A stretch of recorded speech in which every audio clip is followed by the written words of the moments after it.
from ABC News, a special edition of Good Morning America. Mobile, Alabama, to the east of where the storm Katrina is centered. She's still a Category 4 hurricane. She is still packing ferocious winds. When we come back, we're going to talk to Sandra Day O'Connor. Take a break from storm coverage. She has written a children's book. The former justice, retired justice now of the Supreme Court. She's with us in a minute. Sandra Day O'Connor has accomplished many things in her historic career, from a groundbreaking legal career in Arizona to becoming the first woman on the United States Supreme Court. She is retiring, as you know, from the High Court this summer after 24 years, and yet she's still taking on new challenges, including writing a children's book. Chico is the name of it, based on her childhood on a ranch. So, in an exclusive television appearance, Justice Sandra Day O'Connor is joining us now. And it's a great pleasure to have you here. Thank you, Charlie. I have gigantic lists of questions in my mind about your successor, Judge Roberts, about all the cases in front of the Supreme Court, and I have a feeling those questions are all out the window. I think that's probably right. and for understandable reasons. But people talk about you as a retired justice, but you haven't retired yet, have you? Not quite yet. No. It will be effective on the confirmation of my successor. Does that still mean reading briefs, prepared for any emergency cases that might come before the court? Oh, I've continued to do some work over the summer. So you can't get away from it yet? Not yet. Yet. So tell me, which is harder, writing an opinion or writing a children's book? Writing an opinion is a heck of a lot harder. Much harder? Yes, much harder. What goes into it? What don't we know about how an opinion is formed? Oh, it's like any intellectual exercise when you have to sit down and analyze something and explain the reasons. So it can be hard. We in the news media, of course, want everything immediately. As soon as a case is argued in front of the court, right.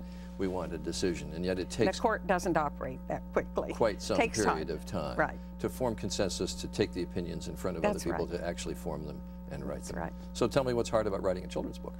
Well, it's much easier, especially when it's something from your childhood that you remember so well, as I remember the pleasure I had with my favorite little horse, Chico. The name of the book? The name of the book. Chico means small. Right. And Chico was a horse that was found in a wild horse herd. And my father acquired him when he was young. And he was a perfectly formed horse, but not as large as many horses. So he was a great size for a child to ride. And he was very gentle. He was a wonderful, wonderful horse. And the heroine of the book's name is?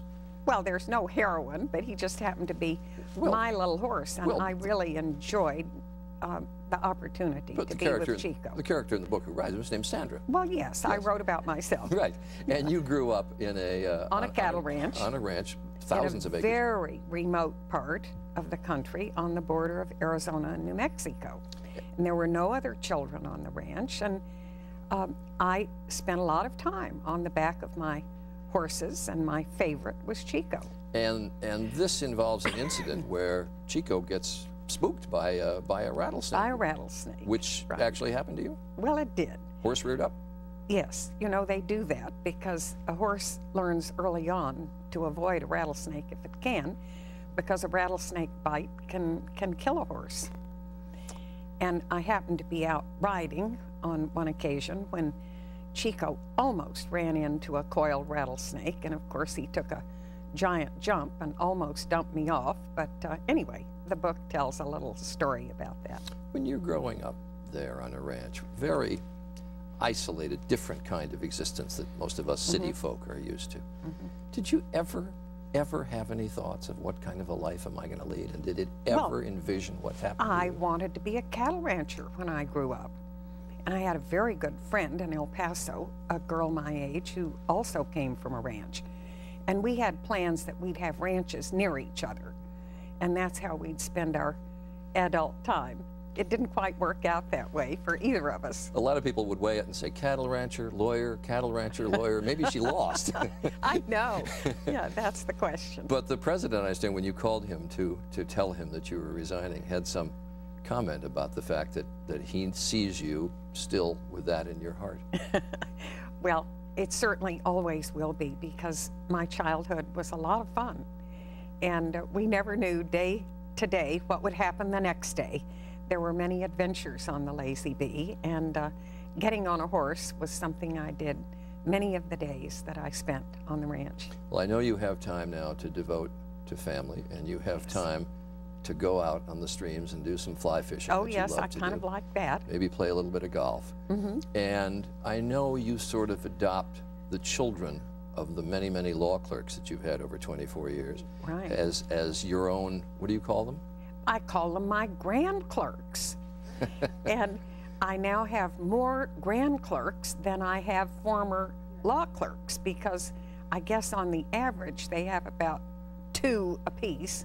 So I have some wonderful little grand clerks. They don't have much time, those clerks of yours, to reproduce while they're actually working for you. No, that comes later. No, I know what an exhausting schedule you put them under, but once they get out, we're looking at some of the pictures of the little grand clerks now. Several of the clerks have had twin grandchildren, and I like to send them a little T-shirt when they arrive that says SOC Grand Clerk with a Supreme Court seal on it. Sandra Day O'Connor, the book is Chico. Thank you for being with us. All the best to you.